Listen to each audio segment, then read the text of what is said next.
Hello, everyone. This is Matt Woods from First Alert 4, and welcome to Backstory STL, our newest podcast. On this show, I interview local people whose life stories have inspired them to make a difference in their community. We wanted to create a space to allow people to explain their passion for meaningful work in a way that goes beyond the day-to-day headlines. You'll hear why everyday people feel the need to step up to raise awareness and solve problems. My first guest is a pastor in West St. Louis and a University City native. She changed her career as a school teacher after several family members died from drug overdoses. That propelled her to dedicate her life to reducing harms associated with drug use and connecting people to life-saving resources. I met her a while back at a family summit on fentanyl hosted by the local DEA. Her story is one not only of loss, but also of hope. Here's the backstory of Pastor Pamela Paul.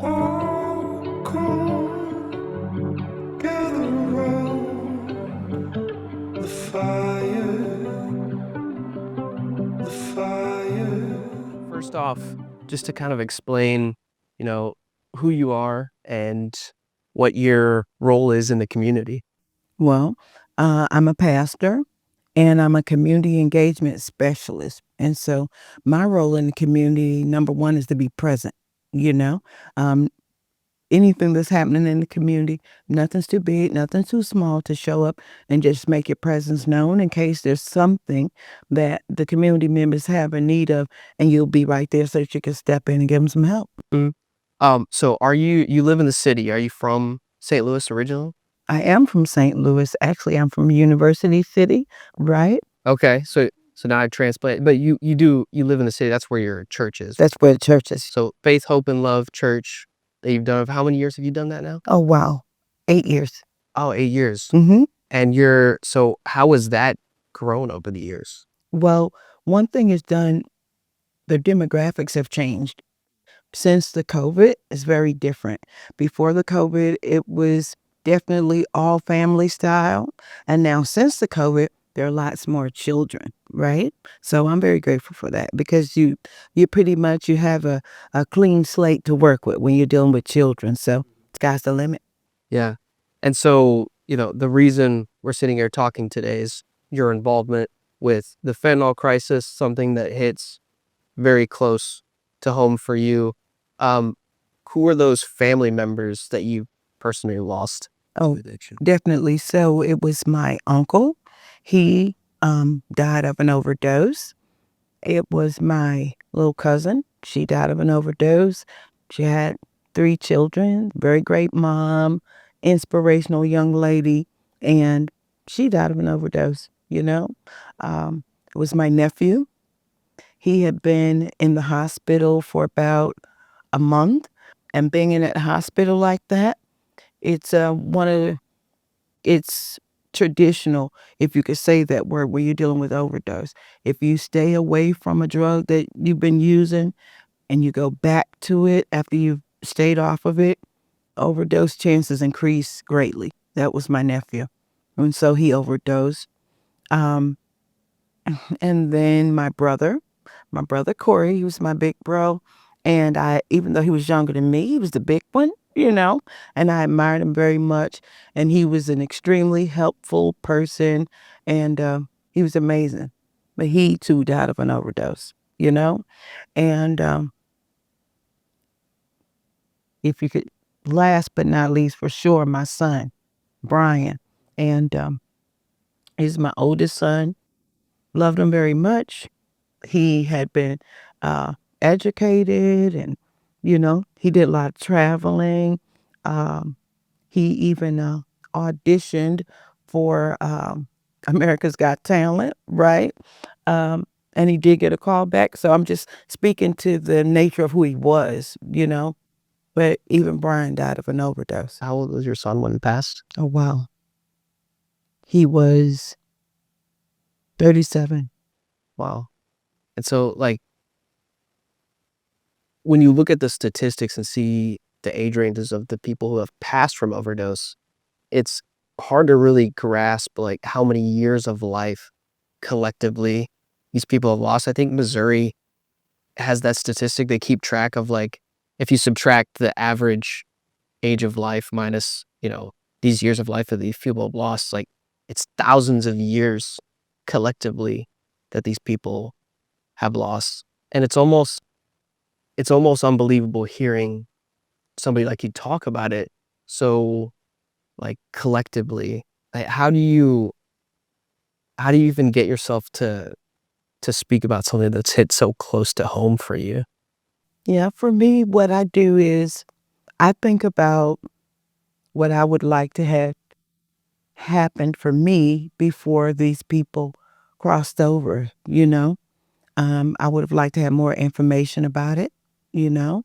I would have liked to um, develop the consciousness that understood that just because I'm talking about it and it's and overdose is not really a dinner subject, you don't really talk about it over dinner, it doesn't mean that it's not okay to share the information about it so that others can help save lives. And that gives me the courage to do it.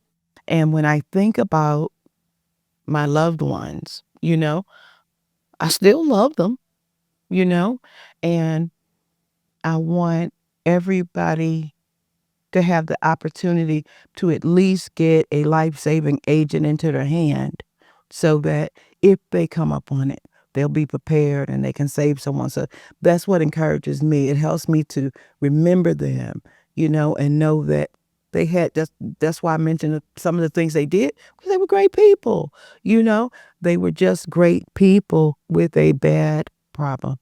Your brother Corey, if I remember, died uh, a few years before fentanyl really made it around. It was like 2010, 11, I think, if I remember right. He certainly did. And so he was like one of the early ones, if you would, as it was building up all over the country. Um, people didn't really know what was in there. And even today, there are lots and lots of people that have no idea that there's drug mixing happening. So they're going to purchase something else, you know, and then that fentanyl is there. Hmm. Yeah, heard plenty of stories of people who were trying to buy Percocet or whatever it was, ends up having fentanyl in it. If your system's not used to that, you're much more likely to overdose on it. And so your church, Faith, Hope, and Love, is it's right by Union of Martin Luther King, right? So that's west/north St. Louis. Is that correct? Mm-hmm. Okay. Definitely. It's like right in between west and north. Um, and it was a little over a year ago. I came there to interview you, talk about your family members, obviously why you want to do this work.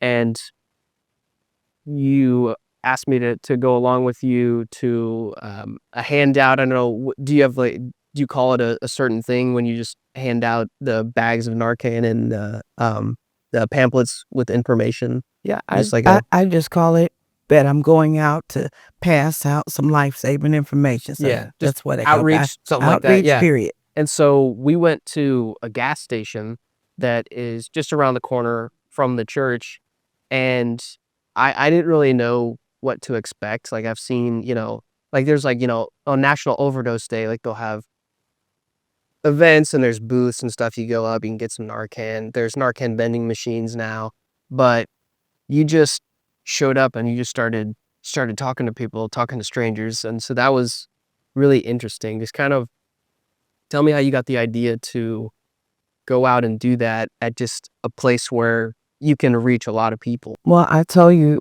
the biggest part of the work is done out of UMSL, right? Out of Missouri Institute of Mental Health. So a lot of studying and research went into, how do we want to approach the people?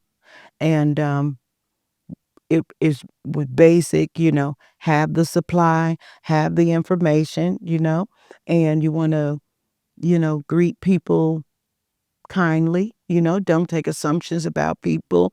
And even if you can tell that they might not be in the best state, it's okay because, there's a song that says we fall down, but we get up. So take a positive attitude about it, basically. And then for me, I started thinking about places that are have the heaviest populations there. So at a gas station, that's a good place because you can pull in. There are lots of people here. They're coming and going. And there are all kinds of people there too. Sometimes it's good to be in diverse areas because if you do have a person that is using and they have their Narcan and all of that, they can't bring themselves back when they overdose. Right. They'll need somebody to help them. Yeah, and everybody's got to go to the gas station at some point, So you're meeting people there, and it's like at first a lot of people were a little hesitant, like, who is this person just coming up to me? Is she asking for something? Is she trying to sell me socks? Or who knows? Who knows? But it's just like it sounded like you had it like down pat. You just knew the introduction. You'd done it like 1,000 times. Um, what's the reaction now when you hand out stuff like Narcan and information for recovery housing and treatment centers and stuff like that versus when you started? Is there a big difference in how people would react to you talking to them about this? For sure. One of the biggest differences is a lot more people know about it. So it makes it a lot easier. So if I'm walking up and maybe I'm talking to one person, but they're with someone else and that person went in the store and I'm explaining, I'm saying, hey, this will turn a overdose around. It'll reverse it. And they're like, what are you talking about? And then all of a sudden the person with them will say, you remember this is Norcan. We saw it on blah, blah, blah, this and that, or whatever. So the knowledge is there now, and that makes it easier. Mm. And so you handed out, I don't know, 20 or 30 bags that day. So 30 people that have Narcan, it's just like, I think they like saturating the area with Narcan. It's just the prevalence of it is more. You're more likely to save somebody on an overdose if you're going by a gas station, whatever it is.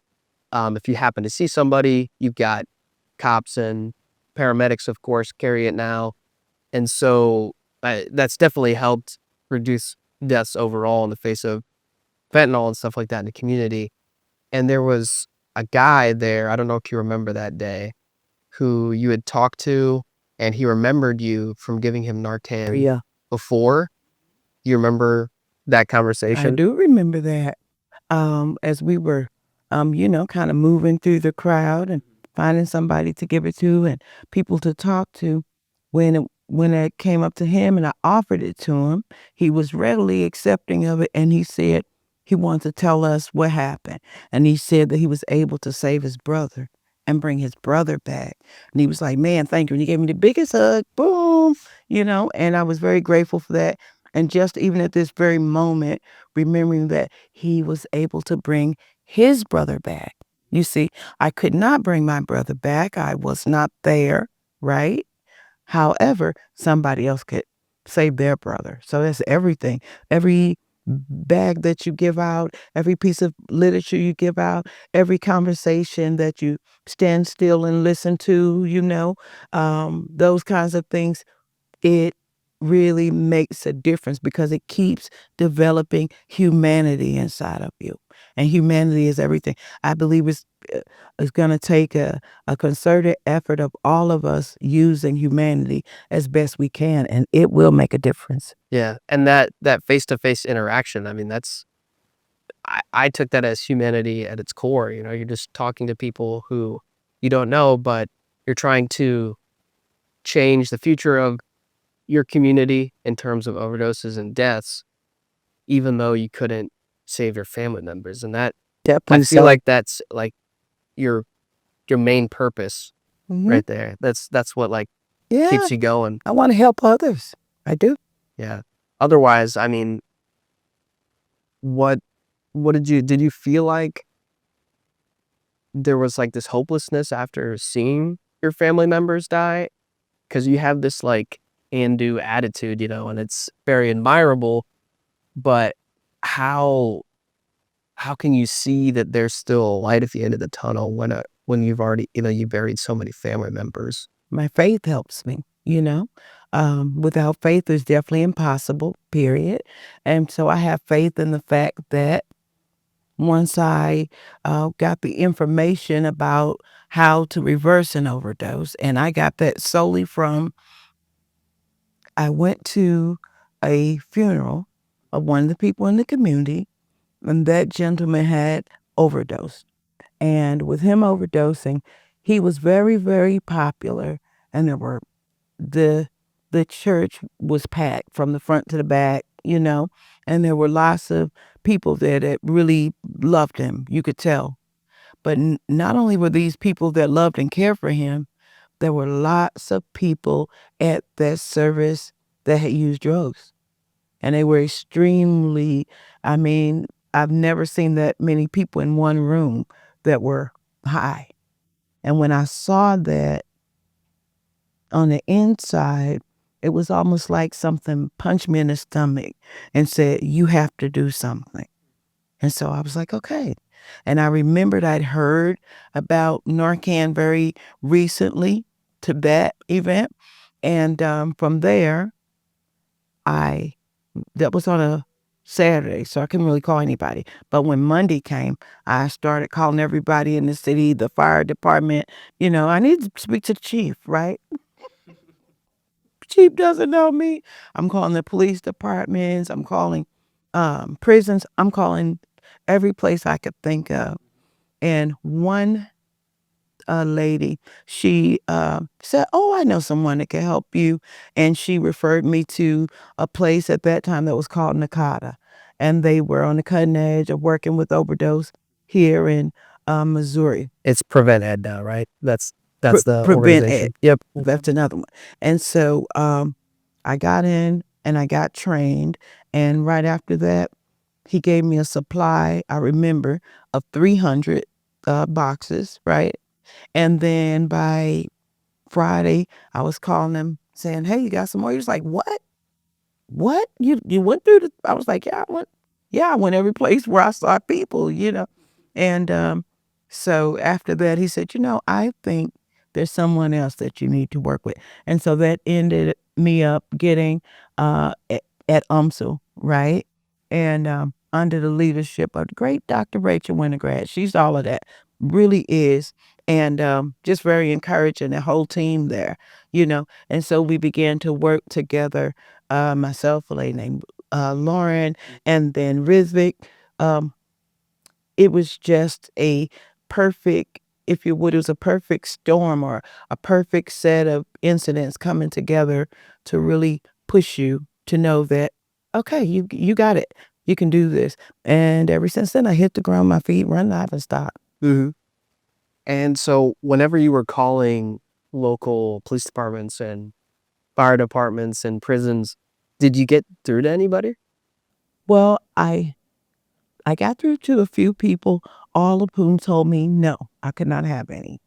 But I did get to a lady that she worked with ambulances. That's what she worked with. And she talked about, yes, we have it. Yes, we, pick it up. I'm like, great. How can I get this? And she was like, oh, nope, we don't have it for just regular citizens. So I had to kind of work my way around it, and it all came together. And now everybody can get it because we kept pushing. Everybody needed this. So now you could simply take the picture of of a code, put your address in, your information, and we'll mail it straight to your house. So could you imagine that? That is pure wonderment to me. It's Yeah. everything. So UMSL now is your vessel to actually deliver on this community outreach Definitely so. that you're trying to do. And so is this what you do full time now, or this is your thing 24, well, not 24/7, but Hey, well, it's almost 24/7, right? Because when you come in my front door, if you're visiting me, it's on my table when you come in. Um, if I'm going to get in my car, I keep some in the car. If I'm going to the grocery store, I'm taking a couple of bags in that grocery store.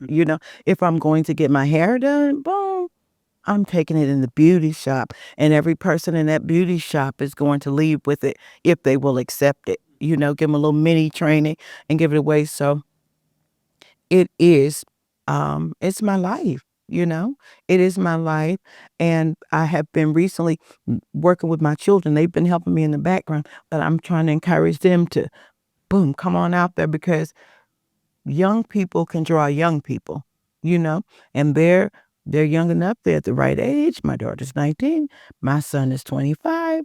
So they meet lots of people that I don't meet at all, so I'm trying to build them up and encourage them to keep on going too. Yeah, and it seems like a lot more younger people now are at least aware of it because of a personal connection. It's like at least to the third degree, like either you've gone through it or a close family member's gone through it, or you've seen somebody who's your friend or their family member.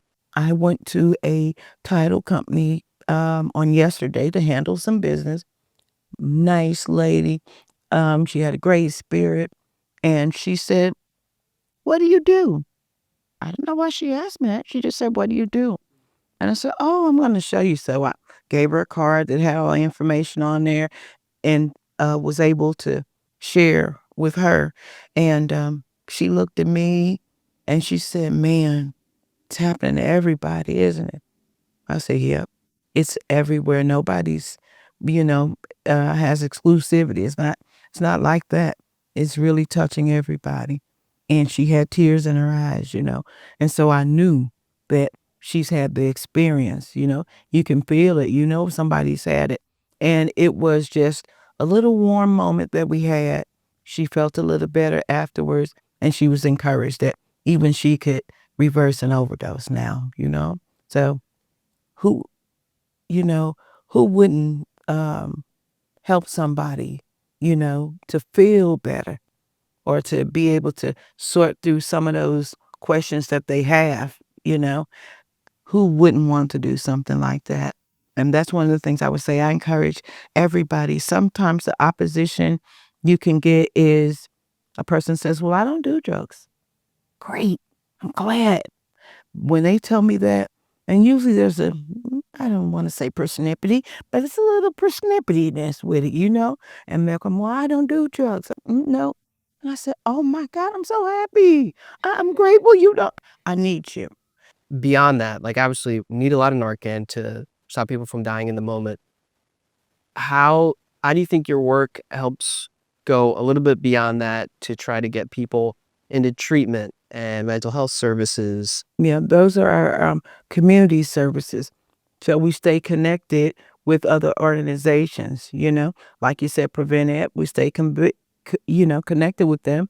We'll stay committed with any organization that is working towards the advancement of people being able to get the treatment that they need. So there are lots of people out there that are doing different pieces. Some people that are, using fentanyl or whatever, they may have lost everything. And so they need a place to stay.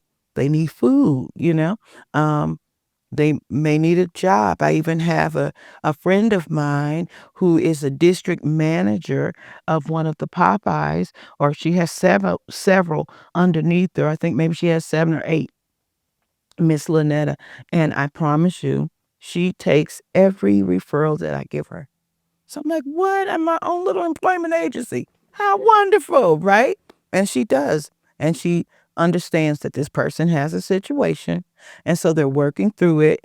And she kind of engages in what they do a little bit so that she'll be able to properly schedule them or understand that they can only do morning to night. So it's connections, connections, connections. How has that worked out? It works out great because for the first time in a long time, some of them see somebody looking at them again like they're a real person.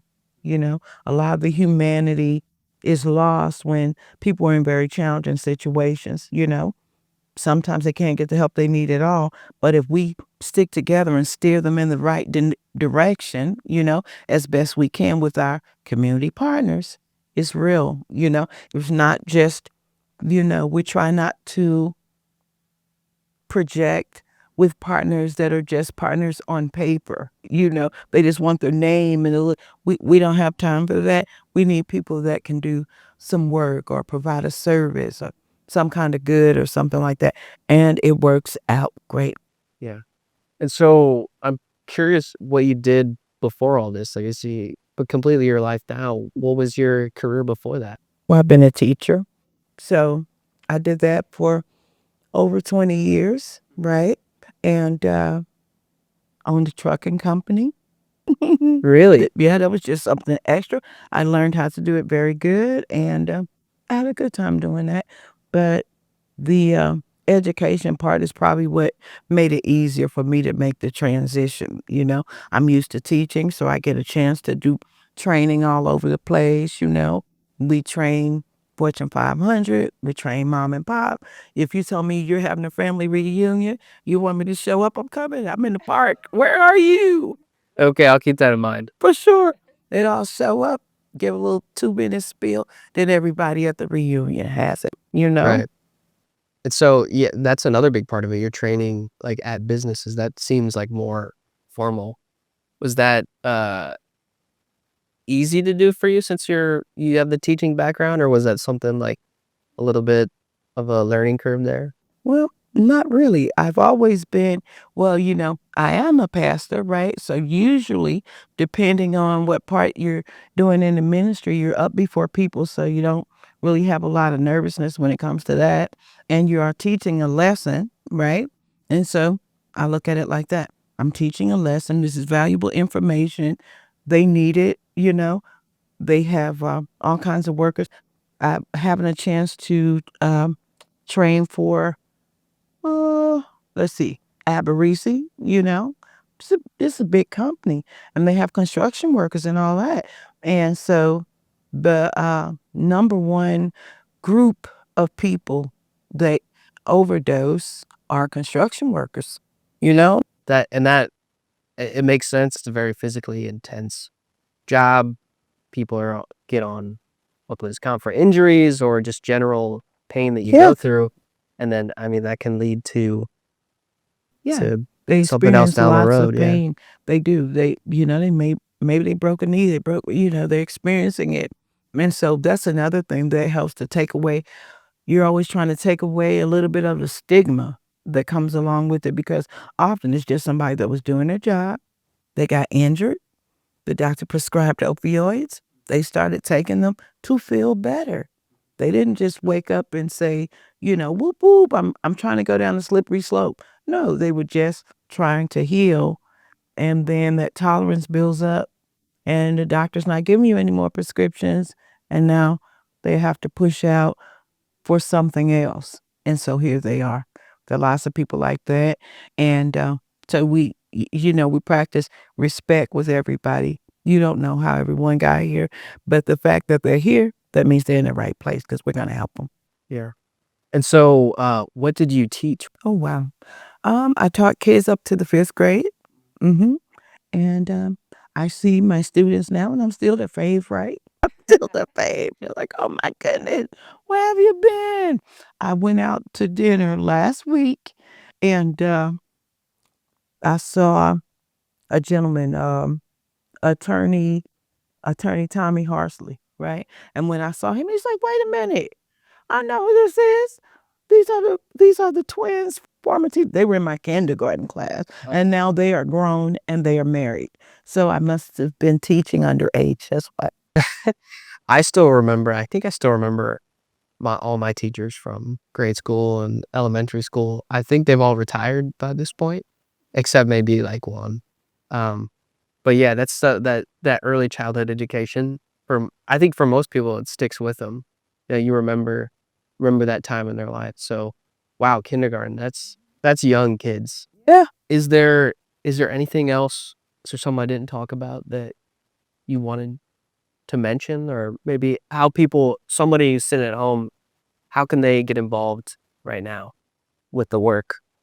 What they can do is, if they see any advertisements that come to their phone, or signs along the road and different things like this. If there's a QR code that asks if you want to be trained and things like that, because there's always training available, and the training is free. If there are people that are here locally, if they contact the Missouri Institute of Mental Health, they can get training whenever the next class is, and they could come in person or do it on Zoom, something like that. So it's more readily available now. People need to know that you can get it just like that. And if there are people waiting to help you, um, and let them know that it's okay. You don't have to feel ashamed, you know?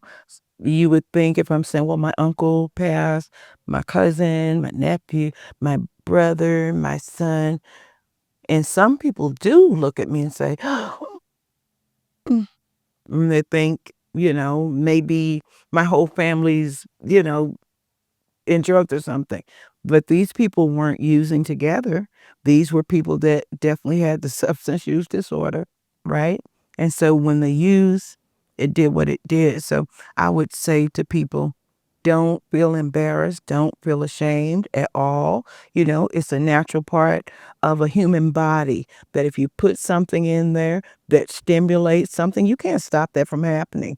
It's like taking Tylenol, and if they work for you and you have a headache and the headache's going to go away. You can't say, well, nah, if I put it in my body, it won't happen. Not so. If it works on you, it's going to work. So they don't have to be ashamed, and they can help others. And it doesn't have to be, maybe they're not doing it full time like lots of others are, but every little bit helps. It's okay. And people will receive you. They will receive you. Like you said, you on the filling station lot that day, like, okay, we're out here. We don't know. But what? Eventually, people started warming up because somebody on that lot is looking like, who is that? Who are they? What are they doing? And somebody that's already passed us, oh, they're giving out Narcan. The next thing you know, somebody comes up and ring, yeah, I want one of those. I want one of those. So be willing to help however they can, and every little bit helps. If it's just giving somebody a smile that normally doesn't get a smile, and that's all you got is a smile, give them that smile. They're going to receive that and be glad to get it. How much of a difference do you think one person can make? Oh, I think one person can make a huge difference. I think one person can do more than they even imagine. They can do it, because you think of it like this. You don't even know, say you just have one box of naloxone. That's all you have. You just have one box. And you come upon somebody and you are able to reverse the overdose, right? You don't even know who that person is. Maybe that's somebody that has 10 children and those children haven't seen their dad in a year. And now, because their dad had this experience, he feels ready. He goes into treatment. He gets the things that he needs to rebuild his life. And now he's back with those 10 kids. Are you kidding me? That's priceless. It's priceless. Do you think it's going to be better 5 years down the line, 10 years down the line? You have hope for that? Oh, definitely so. Definitely so. I was thinking about something along those lines on yesterday, right? And I started thinking about other drugs that used to, permeate our society that aren't here anymore. There used to be opium dens in San Francisco. I don't think those opium dens are still there. You know, it was eradicated somehow. And I think that if we continue to fight the fight, see people as human beings, and understand that we are important and we can make a difference. And even if nobody's shouting your name up in lights, it doesn't matter because, like you said, the fellow we met, well, he doesn't know my name. We didn't know his name, but he knew his brother. And he remembered that somebody helped to bring his brother back. Oh my goodness, he just took it, but he used it. So it will be eradicated at some point. I'm certain of it because as long as that stigma is getting away from it, and we have people fighting, and we have people like you, that are helping getting the word out. And I'm not just saying that. That is big, because some people, they haven't learned yet, and they think some things are beneath them. But if we live long enough, we'll find out that anybody can make a difference. Yeah. And if there's no hope there, then there's not really a reason to keep going. So you kind of have to have hope. Definitely so. Definitely. Well, I think that's a good time to wrap it up. Thank you so much for coming by, and I wish you luck on your continued work out in the community. Well, thank you. Thank you for having me. I appreciate it. Thanks for listening and watching Backstory STL. We'll release new episodes every Wednesday, and you can check that out on the First Alert 4 app or wherever you get your podcasts. We'll see you next time.